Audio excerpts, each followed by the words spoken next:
family, it's time for a true look at your world. Let's get hooked up for Pack Therapy. Here's your hosts, Tim Donnelly and Graham Hill. What's going on, everybody? Welcome into another edition of the Pack Therapy Podcast. I'm Tim Donnelly, Graham Hill here as always. Follow us, subscribe, like, comment everywhere podcasts can be found. Let's get the pleasantries and niceties out of the way. Tough one for State, right? They beat Boston College. They go ahead and lose to Florida State in a way that I think is appropriate. Normally we start these things, I go on like a big monologue. I have one prepared, obviously. You know, you can't watch that game, the Florida State one especially, and not, have things move you in certain ways that compel you to speak. But Graham, before I influence your opinion, we haven't really talked about this one a lot off air, which makes it fun for me. What do you take away from that loss from Florida State?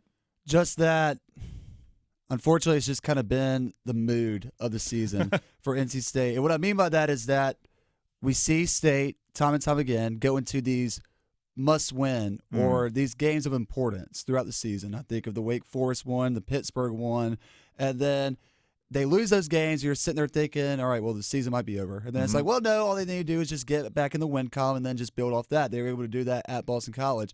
And then, unfortunately for State, Florida State shot 59% from the field and shot their highest shooting percentage of the season so far, or I think it was their highest shooting percentage. If not, it's definitely up there. And it's just like, well, perfect. This could only happen to NC State. I don't want to – I'm going to push back on that. I don't think it's unfortunately for State. I think State contributed to that.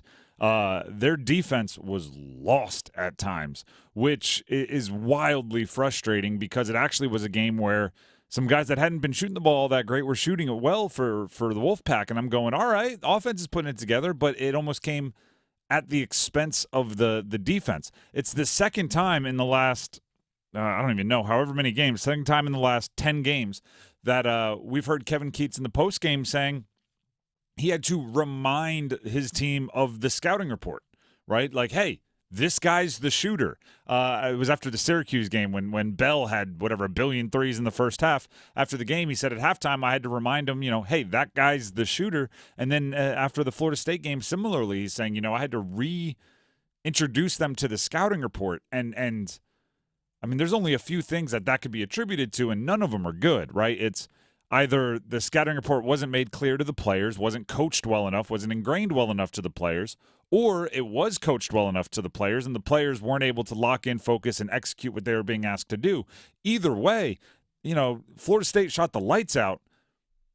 Seemed like a lot of those buckets were, they weren't shots with a hand in the face falling away and I played college football. There's certain, that was really great defense. Defense was in position. Wide receiver made the catch. Quarterback put it in the perfect spot. There's nothing you can do there. There weren't a lot of shots like that where it was, hey, hand in his face, falling away, tough shot, off glass. Nothing you can do on defense there. You didn't foul. You got the contest. There were a lot of open shots Florida State knocked down. Give Florida State credit. They dominated downloaded. Yeah, you mentioned open shots. A lot of those were dunks. I remember multiple possessions where Florida State was just slamming it home. And I'm not talking about transition, shooting runaway. 60% is impressive. Shooting 60% when you get 30 dunks, less impressive. I'm talking about download, single handoff passes underneath the rim that just led to slams. And a lot of times, Paul and I talked about it on our news show Next Up, which you can listen to on The Fan from 9 to 10. We said that comes down to just not execute on defense. Yes, exactly, which is why I pushed back when it was unfortunately for State, Florida State shot the lights out, and I'm going well, it's not just bad luck. And I also overlooked the 14 total turnovers that NC State had, which is another season high for them. And that's something that it's just uncharacteristic, right? It was a very uncharacteristic game for NC State. Actually, you know what? I'm going to push back on what I just said. It's uncharacteristic while being extremely appropriate. And that may be an oxymoron, but let me explain. It was uncharacteristic because Casey Morsell shot the three really well. He's been struggling this year, right? Looked like the Casey Morsell. I don't know why I'm having a hard time saying. It's a completely different player. He shot so well. He's a completely different Casey Morsell. looked like the KC Morcell of last year. I'm terrified right now because I have to say triangle rivalry week. No, that almost got me this morning as well. 900 times I have to say it on air. Triangle rivalry week because obviously State Carolina are playing, then State Duke, and then Duke UNC. So we're branding it as triangle rivalry week, and I'm just going to have a hard time saying it. So now other words are going to start sneaking up on me. KC Morcell apparently is going to be one of them. So KC Morcell was knocking down the three. That's Jaden Taylor was knocking down the three. DJ Horn went 3 of 8. That's I wouldn't say the best in the world, but 37 and change % is fine. They shot the three well, which is something they've been struggling with. That's uncharacteristic. But at the same time, I look at that game and I think that is the most appropriate loss. And I say that for this reason. I have no idea game to game who is going to play for NC State. No clue. And you would think they got 3 games left in the season. By now, there would be some kind of hierarchy, some kind of rotation priority list, which is, hey, these are our starters, or these are our top 6, or these are our main 3. I just don't know. And in this game, there was so much of that. I'm talking about the Florida State loss. Jaden Taylor scored 24 points, played 23 minutes. That doesn't make any sense to me. If your thing is, hey, anybody on any given day can play 35 minutes, right? Sometimes you're going to play 35, sometimes you're going to play 15. If somebody's on fire, if somebody's scoring 24 points in 23 minutes, why aren't you, if you're the hot hand team and your rotation is not solidified, why isn't he playing more? At the same time, DJ Burns, you've built so much of your offense around him. He played 12 minutes, scored 0 points. Mo Diarra, you have, Dennis has on my afternoon show, been advocating for him as a really, really good player this year. For 30 games, he's playing, between 10 and 20 minutes, right? He's a big off the bench. Against Florida State, they play him 34 minutes. He is the second most on the team. It's appropriate because I have no clue game to game who's going to be the featured players for NC State. Florida State was a perfect example of that. Mo Diarra, just to credit him a little bit more, great player down low. I think he's NC State's get a rebound guy, but also he could shoot the ball. He was knocking down, he was splashing some threes in that Florida State game. Now, unfortunately, it kind of feels like it goes to waste with the loss. But another trend that I've noticed, going back to what I mentioned earlier about how NC State goes constantly from disappointing loss to bounce back win, disappointing loss to bounce back win. It seems like in these games, there is some NC State player that does something magnificent outside of DJ Horn. And for me, it was Jaden Taylor, who led 5 NC State players against Florida State in double figures. Unfortunately, I'm just not going to put the loss all on DJ Burns because, again, of the turnovers and also Florida State. But, if DJ Burns had just been one more guy to be in double figures, I think State wins that game. Well, he played 12 minutes. Yeah, you can't. You can't ask anyone to be in double figures in 12 minutes. Averaging a point a minute is rare, which is why Jaden Taylor was so awesome, 24 and 23 minutes. It's like I think it's tough. Even Diarra, who played really, really well and played 34 minutes, which is a ton. I think it's tough on him because, I've been saying this now for like a month about this team. How do you get ready for a game, right? Athletes are about routine. If you genuinely don't know if you're playing 25, 30 minutes or if you're playing 12, right? That's just so different. It's like, not knowing if you're going to get 15 shots or 3. That's going to change the way you take those 3 shots, right? I'm going to be more precious. I'm going to wait till I'm open. I'm going to play my role well. Michael O'Connell, another example. Michael O'Connell has had 3 different seasons. He had a season where he was a veteran off the bench and he was kind of running the second unit. Then he had a season where he was the point guard. He was, trying to be the main assist guy. He was trying to run the show and he was playing 30 plus 35 minutes a game. Now he's back to being a guy who's not being asked to do much, and he's having to pick and choose his spots on less minutes. That's a really hard adjustment to make. And usually those types of things are sorted out much earlier in the season. We have 3 games left. We still don't know. Ben Middlebrooks as well is another guy that I think of that gets caught up in this, not mess, but sort of just this cluster of rotational players that at times it feels like it's just hard to figure out who you want to put out on the floor at certain times. And as you mentioned, with 3 games left, That's just not a problem that NC State should be having right now. And it's almost it's a debate on, and this is I think the best way to put it. The thing that frustrates me most about this team is it's a debate between being proactive and reactive, right? If you have a piece like DJ Burns, and their offense, especially early on, was in many ways built around DJ Burns, right? It was about having this no pun, no jokes intended, like this gravitational pull in the down low, and then everybody else would play off of it, much like they did in the second half of last year. But you also are aware he's an interesting matchup. He's not going to be able to guard a traditional big on the other side. He's not going to be able to guard, pick and roll out on the perimeter on defense. So if you're being proactive, what you're saying is, we might not be able to guard you great, but you're not going to be able to guard us either because we have this unique piece on offense, and we are going to choose. We are going to force the tempo. We are going to play our game and make you react to us. When you're like, oh, this game they don't have a traditional big, we can play him 25 minutes. Oh, wait, they got bigs that we're afraid of on the other end. We'll play him 12. It's like, oh, you're letting them choose how you play the game. And that's being reactive, right?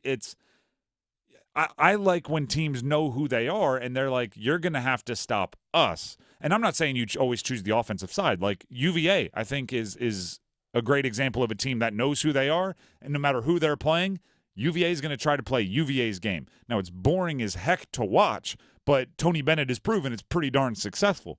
State is like, it feels like they're always in someone else's gym. Hey, what are the house rules here, right? Are we running? Are we getting up and down? Are we bringing it to a slog? Or are we slowing it down? Are we pounding it into the post? Are threes worth, are we playing ones and twos or threes? Are we playing twos and threes? Are we calling our own fouls? Every time. Yeah, like what are the house rules? We'll play whatever you want. And occasionally you want them to step out there and say, even on someone else's gym, like this is how we're going to play, right? Twos and threes, playing to 11, win by 2, right? You're off after the loss and whatever. Like, call your own fouls, no offensive fouls, right? Like whatever the house rules are, I want State to make everyone else play by their rules occasionally. This was another example of them, I believe, playing Florida State's game, and you can see it in the rotation. Tim, what would be a good place to start doing that as far as going to another team's gym and playing by your set of rules? The big one tomorrow. This one, matter of fact, it's a good place to take a quick break here. We'll take a quick break on Pack Therapy. When we come back, State goes to Chapel Hill, number 9, North Carolina, on Saturday, tomorrow, as we're recording this. We'll talk about that one coming up next.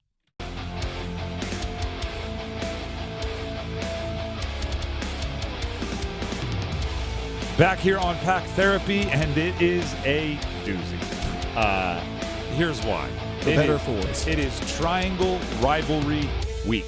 The next 2 games for NC State are at North Carolina and then 2 days later home against Duke. They're top 10 teams in the country. They are the top 2 teams in the ACC when you look at most metrics and standings and rankings and everything else. And State has a chance to, I would say, spoil, right? If you win both, I don't think it necessarily puts you into the NCAA tournament. But if you win both and then beat another one of them in the ACC tournament, it's makes it a much more interesting conversation. Is it a tall ask? Yes. But, this is why you play the game, right? This is why you have these rivalries. Well, this is also a chance, and I'm not trying to upset any State fans here when I say this. This is a chance for NC State to have a little bit of a little brother mentality as far as put a chip on their shoulder. Put a chip on your shoulder, and also let's just go out there and mess up the ACC stand-ins a little bit. Like let's just try to ruin it. Yeah, let's play spoiler.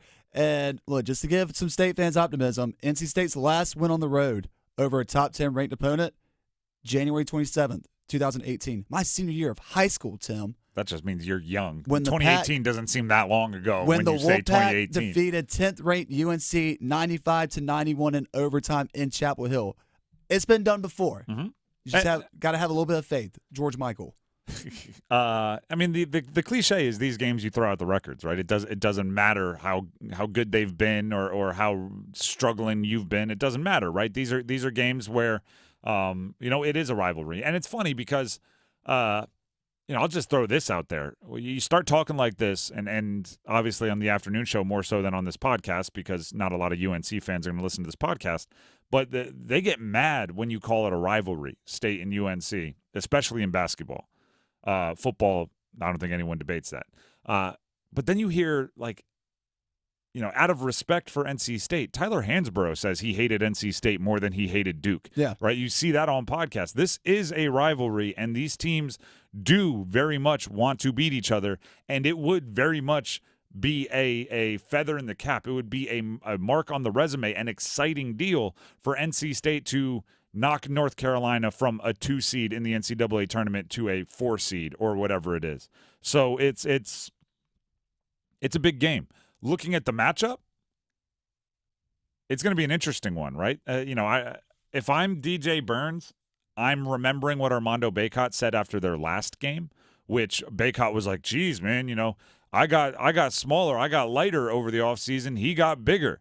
Like there was very much a battle down low, and barring a matchup in the NC or the ACC tournament, this is the last time you're gonna get to face off against each other. You want to win the last one, right? You want to win, and like it's like playing tag when you're a kid. You're it, I quit, right? As soon as you're not it, I'm done. I don't want to play anymore. You want to get one before you bounce. As far as matchups go, DJ Burns is featuring this as well. Saturday's game is going to feature four of the top current ACC leading scorers: Armando Bacot, DJ Horn, RJ Davis, DJ Burns. So you're going to me, those are the guys right now you need to focus on and look at going into this game. DJ Horn especially, just because DJ Horn is going to do DJ Horn things. DJ Horn and RJ Davis is going to be wildly fun. DJ Burns, just for the fact of this is his last time playing North Carolina possibly.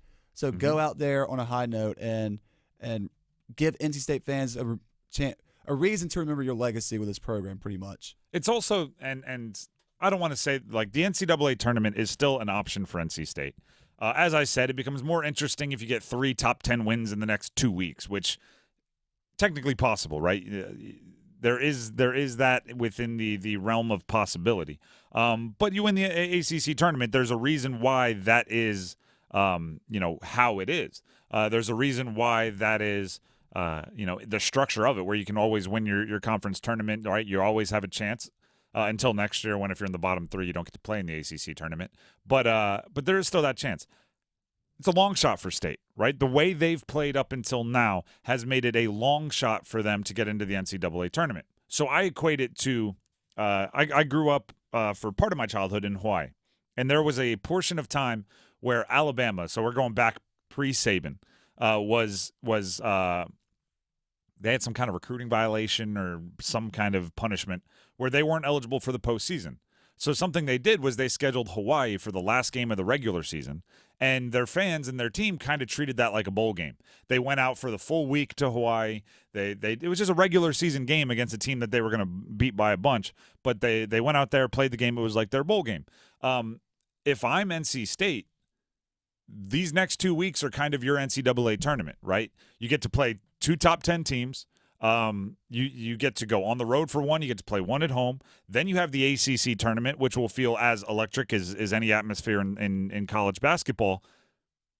The NCAA tournament might not be there for you this year, but you can still end your season with a wildly exciting stretch, just like if you played, 3 or 4 rounds in the NCAA tournament. You're not going to see a first-round opponent as good as UNC. You're not going to see a second-round opponent 2 days later as good as Duke, but that's exactly what you're going to do in the next 3 days as of this recording. And then the ACC tournament is win or go home. That's like you get the NCAA experience, even if it's a little bit like off-brand, right? You got like the great value NCAA tournament over the next 2 weeks, and there's always the possibility that you catch lightning in a bottle, you shock the world, and you get to go anyway. Yeah, I mean, obviously you want to win in these next 3 games, but a big thing about the ACC tournament is that you just have to get there, and once you get there, anything can happen.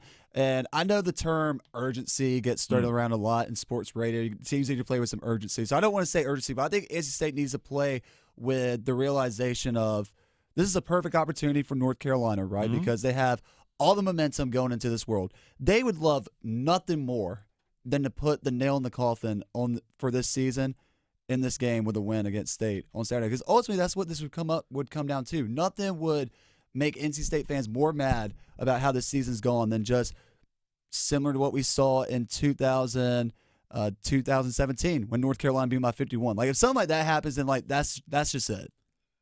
I mean, I don't see that happening. 51, R.J. Davis might score 51 himself, but actually, let's talk R.J. Davis, because I think R.J. Davis against DJ Horn is one of the really, really fun individual matchups. And part of me wants DJ Horn to take it personal, right? Like the old school and one mixtape tour where, the announcer's like, oh, baby, clear out, 1-on-1. Oh, baby, the professor and sauce. Is that before your time? Is that before your time? That was just awesome. Yeah, Duke Tango. I kind of do want a few minutes where it's like, everybody, no holding, clear out. DJ Horn against RJ Davis. DJ versus RJ versus DJ on the perimeter. Like, I kind of want to see that happen because RJ Davis has been a front runner for ACC Player of the Year for probably 2 months now, right? Ever since UNC went on that streak of 10 straight wins. Meanwhile, DJ Horn, I would say over the last 6 weeks, has been one of, if not the best scorer in the ACC. You look at them season long, RJ Davis leading the conference in scoring, DJ Horn 6th, but they're closer now than they were at the beginning of the year. So I like, there are little personal matchups that I think should be taken seriously.